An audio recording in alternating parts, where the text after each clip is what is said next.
नमस्कार दोस्तों, headlines of the day की सीरीज में एक बार फिर से आप सभी का स्वागत है। आज डेट 25 फरवरी और द हिंदू की जो इंपॉर्टेंट खबर है आपके एग्जाम के पॉइंट ऑफ व्यू से हम उसे एक एक करके समझने का प्रयास करेंगे। लेकिन एपिसोड की शुरुआत करेंगे हमेशा की तरह एक मोटिवेशनल कोट के साथ, और कोट है कि सफलता के लिए आपको सिर्फ दो बातें याद रखनी है। पहला, जो आप कर रहे हैं उसमें विश्वास करिए, और दूसरा, कभी हार मत मानिए। इसी के साथ आगे बढ़ेंगे और देखेंगे पिछले अभ्यास प्रश्न को। प्रश्न था, प्रहार नीति का मुख्य उद्देश्य क्या है? ए, आतंकवाद को किसी धर्म से जोड़ना, बी, सभी आतंकी कृत्यों को अपराध घोषित करना, सी, केवल सीमा सुरक्षा बढ़ाना, या डी, केवल रक्षा बजट बढ़ाना। और इस प्रश्न का सही उत्तर है विकल्प बी। आप इसका एक्सप्लेनेशन को हमारे पिछले एपिसोड में जाकर के देख सकते हैं। इसी के साथ अब हम आगे बढ़ेंगे और देखेंगे आज की पहली न्यूज को। न्यूज है, health ministry set to roll out free HPV vaccination plan targeting girls age 14। Topic है जीएस पेपर 3 हेल्थ से संबंधित। अब न्यूज क्या है उसे समझ लेंगे। तो केंद्रीय स्वास्थ्य मंत्रालय 14 वर्ष की आयु की लड़कियों के लिए राष्ट्रव्यापी HPV टीकाकरण कार्यक्रम शुरू करने जा रहा है, और ये टीकाकरण पूरी तरीके से स्वैच्छिक और निःशुल्क होगा ताकि सभी सामाजिक आर्थिक वर्गों की लड़कियों को समान अवसर मिल सके। और इस कार्यक्रम में भारत गार्डसिल नामक चतुर्संयोजक HPV वैक्सीन का उपयोग किया जाएगा, जो HPV के प्रकार 16 और 18, जो गर्भाशय ग्रीवा कैंसर के प्रमुख कारण है, और प्रकार 6 और 11 से सुरक्षा प्रदान करती है। अब समझते हैं कि 14 वर्ष की आयु क्यों चुनी गई। तो विशेषज्ञों के अनुसार 14 वर्ष की आयु में वैक्सीन देने से संक्रमण के संभावित संपर्क से पहले अधिकतम सुरक्षा मिलती है। वैज्ञानिक प्रमाण बताते हैं कि इस आयु वर्ग में एक खुराक भी मजबूत और दीर्घकालिक सुरक्षा प्रदान करती है। 90 से अधिक देश अब सिंगल डोज HPV टीकाकरण मॉडल अपना रहे हैं। राष्ट्रीय कार्यक्रम के अंतर्गत टीकाकरण केवल सरकारी स्वास्थ्य संस्थानों में किया जाएगा, जैसे कि आयुष्मान आरोग्य मंदिर, सामुदायिक स्वास्थ्य केंद्र, उपजिला व जिला अस्पताल, सरकारी मेडिकल कॉलेज। और इसी के साथ हर सत्र में प्रशिक्षित चिकित्सा अधिकारी मौजूद रहेंगे। कोल्ड चेन मानकों का कड़ाई से पालन होगा। टीकाकरण के बाद निगरानी और दुर्लभ दुष्प्रभावों के प्रबंधन की व्यवस्था होगी। और ये पूरा कार्यक्रम भारत और GAVI द वैक्सीन अलायंस की साझेदारी के तहत संचालित किया जा रहा है। अब समझते हैं कि भारत में सर्वाइकल कैंसर की स्थिति क्या है। तो आपको बता दें कि भारत में महिलाओं में सर्वाइकल कैंसर दूसरा सबसे आम कैंसर है, और हर वर्ष लगभग 80,000 नए मामले देखने को मिलते हैं, और इसमें से 42,000 से अधिक मौतें हुई, और 80% से अधिक मामले HPV प्रकार 16 और 18 से जुड़े हैं। यानी कि लगभग सभी सर्वाइकल कैंसर के मामले उच्च जोखिम वाले HPV संक्रमण से होते हैं। वहीं 2006 से अब तक विश्व भर में 5 करोड़ से अधिक खुराक दी जा चुकी है, और यह नॉन लाइव वैक्सीन है, यानी कि संक्रमण नहीं करती है। 93 से 100% तक प्रभावी पाई गई। वैक्सीन में शामिल HPV प्रकारों के विरुद्ध और कई देशों में व्यापक टीकाकरण के बाद HPV संक्रमण और सर्वाइकल कैंसर के मामले में उल्लेखनीय कमी आई है। अब स्वास्थ्य मंत्रालय के अनुसार ये पहल HPV संक्रमण को कैंसर में बदलने से पहले रोकने पर केंद्रित है, राष्ट्रीय तकनीकी सलाहकार समूह की सिफारिशों पर आधारित है, और वैश्विक सर्वोत्तम प्रथाओं के अनुरूप है। इस तरीके से यह कार्यक्रम भारत में महिलाओं के स्वास्थ्य की दिशा में एक बड़ा कदम है। यदि इसे प्रभावी ढंग से लागू किया गया तो आने वाले वर्षों में सर्वाइकल कैंसर के मामलों में भारी कमी संभव होगी। और इसी के साथ अब आगे बढ़ेंगे और देखेंगे अगली न्यूज को। न्यूज है, union cabinet nod for Kerala to become Keralam, और ये टॉपिक GS पेपर 2 पॉलिटी से संबंधित है, और ये काफी इंपॉर्टेंट भी हो जाता है। क्यों? क्योंकि केंद्रीय मंत्रिमंडल ने केरल राज्य का नाम बदलकर केरलम करने के प्रस्ताव को मंजूरी दे दी है। अब यह नाम मलयालम भाषा में काफी प्रचलित है और आधिकारिक रूप से है।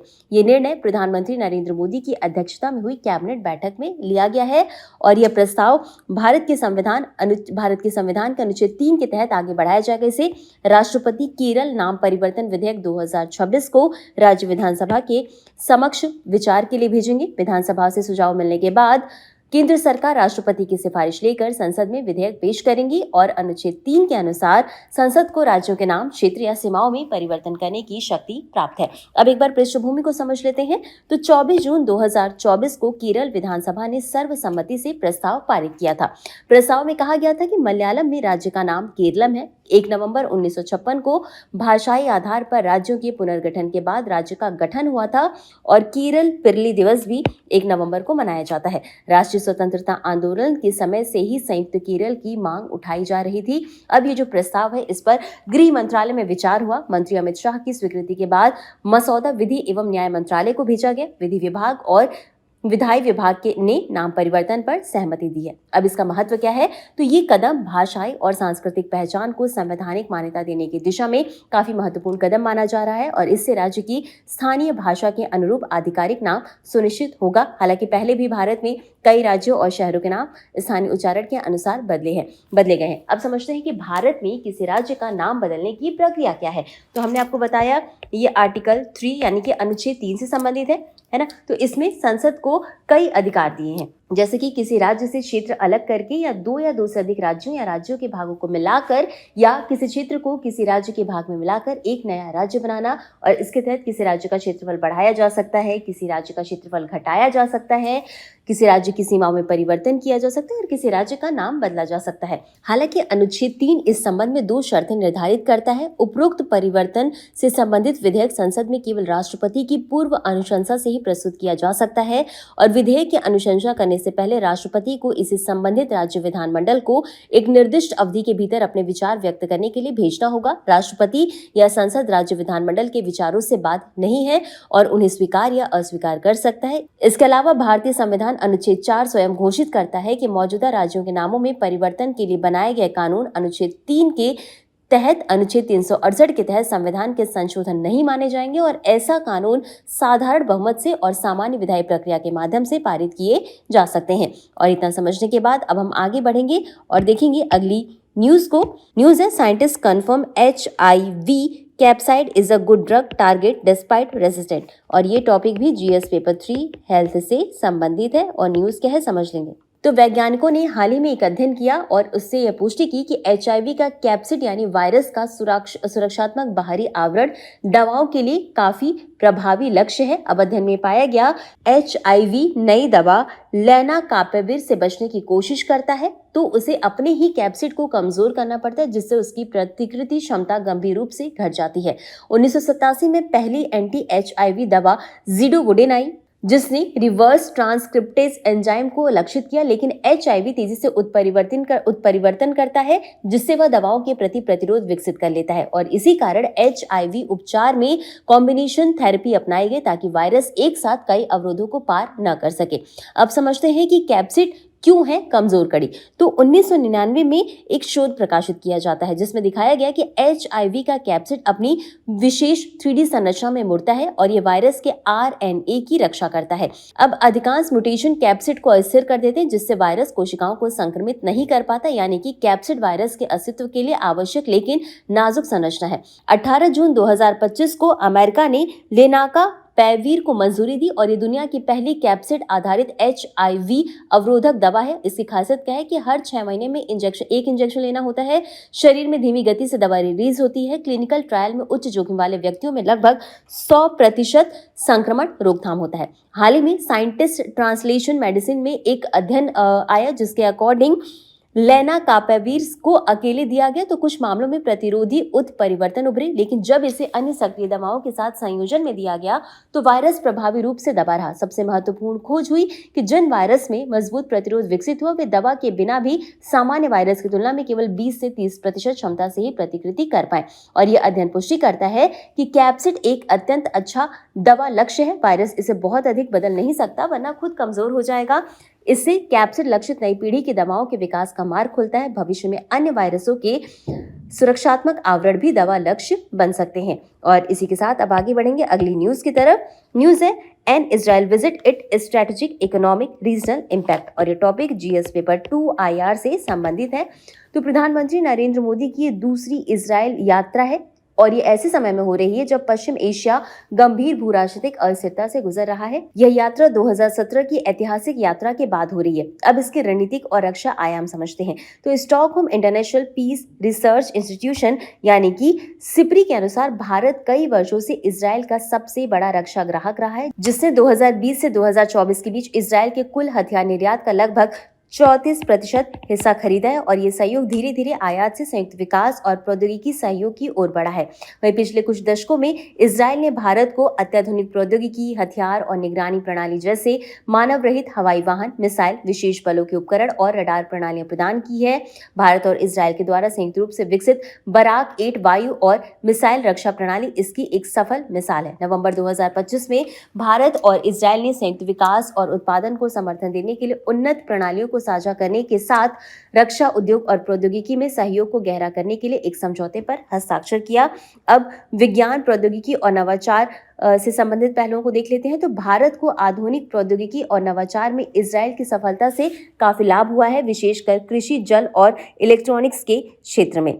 भारत में 35 से अधिक उत्कृष्टता केंद्र हैं जो उच्च गुणवत्ता और सघनता से फूल, सब्जियां, फल और मधुमक्खी पालन के उत्पादन पर केंद्रित है। जल प्रबंधन प्रौद्योगिकी भी महत्वपूर्ण है, विशेषकर भारत के कई जल संकटग्रस्त क्षेत्रों के लिए।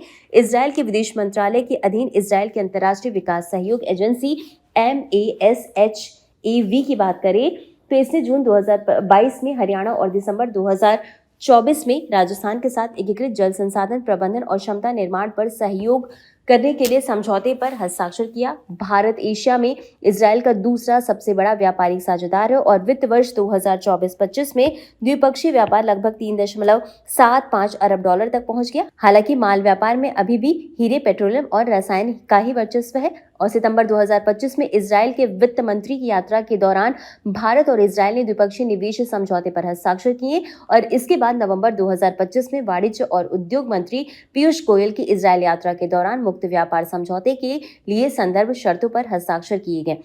भारत ने 19 फरवरी 2026 के शांति बोर्ड शिखर सम्मेलन में पर्यवेक्षक के रूप में भाग लिया। खाड़ी देशों में ईरान और इजरायल सभी से भारत के मजबूत संबंध हैं और भारत की नीति जो है वो संतुलित बहुसंरेखीय कूटनीति है, जहां पर रक्षा सहयोग गहरा हो पर क्षेत्रीय संवाद के दरवाजे खुले रहें।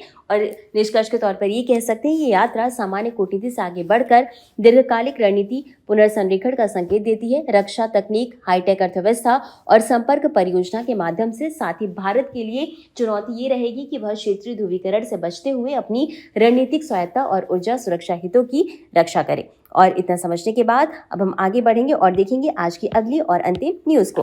न्यूज है panel to probe repeated failures of PSLV sees ISRO और ये टॉपिक है GS paper 3 science and tech से। न्यूज को समझ लेते हैं। तो भारतीय अंतरिक्ष अनुसंधान संगठन ने अपने विश्वसनीय प्रक्षेपण यान पोलर सैटेलाइट लॉन्च व्हीकल यानी कि PSLV की लगातार विफलताओं की जांच के लिए एक राष्ट्रीय स्तर की विशेषज्ञ समिति गठित करने की घोषणा की है। अब 12 जनवरी को PSLV C62 मिशन जो है वो 16 उपग्रहों को कक्षा में स्थापित करने में विफल रहा। कारण क्या था कि तीसरे चरण का प्रज्वलित न होना, जिससे कि रॉकेट समुद्र में गिर गया। और इससे पहले 18 मई 2025 को PSLV C61 भी इसी कारण से विफल हुआ था, जिसमें कि EOS-09 उपग्रह नष्ट हो गया। दोनों विफलताओं में समान तकनीकी पैटर्न सामने आया और तीसरे चरण का इग्निशन फेल होना। अब समिति में इसरो से बाहर के विशेषज्ञ भी शामिल होंगे। प्रमुख सदस्यों में के विजय राघवन और इसरो के पूर्व अध्यक्ष S सोमनाथ शामिल हैं। रिपोर्ट अप्रैल से पहले इसरो अध्यक्ष V नारायण को सौंपी जानी है और ये केवल तकनीकी विफलता की जांच नहीं करेगी, बल्कि ये भी देखेगी कि क्या संगठनात्मक या प्रणालीगत समस्याएं उन दुर्घटनाओं में भूमिका निभा रही थी। अब जांच के दायरे की बात करें तो रॉकेट के विभिन्न घटकों के निर्माण, खरीद और संयोजन की प्रक्रिया की जांच की जाएगी। निजी कंपनियों की बढ़ती भागीदारी के संदर्भ में जवाबदेही तंत्र बनाया जाएगा। क्या गुणवत्ता नियंत्रण और परीक्षण प्रोटोकॉल पर्याप्त है, इसकी भी जांच होगी। और इसरो की पारंपरिक फेलियर एनालिसिस कमेटी तकनीकी कारणों की जांच करती है, लेकिन इस बार एक तृतीय पक्ष मूल्यांकन यानी कि थर्ड पार्टी रिव्यू भी शामिल है, जिसकी पुष्टि केंद्रीय मंत्री करेंगी। PSLV भारत का सबसे भरोसेमंद और बहुउद्देशीय प्रक्षेपण यान रहा है। लगातार 2 विफलताएं भारत की अंतरिक्ष विश्वसनीयता और वाणिज्यिक प्रक्षेपण बाजार पर असर डाल सकती हैं। अन्य रॉकेट जिसमें कि GSLV पर भी प्रभाव पड़ सकता है, क्योंकि कुछ तकनीकी समानताएं हैं। और ये जांच केवल एक रॉकेट की समस्या नहीं, बल्कि पूरे भारतीय अंतरिक्ष पारिस्थितिकी तंत्र की समीक्षा हो सकती है।